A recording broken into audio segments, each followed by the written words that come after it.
Kamusta mga kaibigan? Welcome to Super Easy Filipino. Kasama ko si Tony from France at ngayon dito tayo sa Berlin. At maglalakad-lakad tayo dito. Tara. Ten.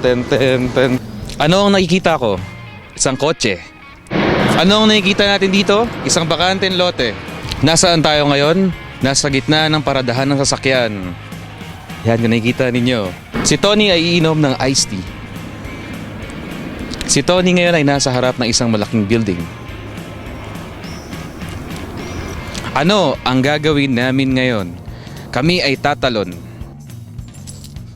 Kami ay naglalakad. Kami ay tatakbo. Ano ito? Ito ay isang stoplight. Si Tony ay masaya. Si Tony ay tumatawa. Yeah, that's my best. Yeah? Si Tony ay malungkot.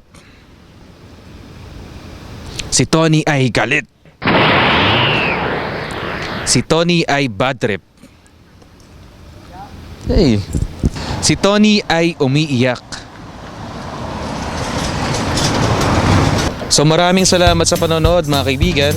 Sana ay natuto kayo sa Super Easy Filipino. At dito nagtatapos ang aming episode. Paalam.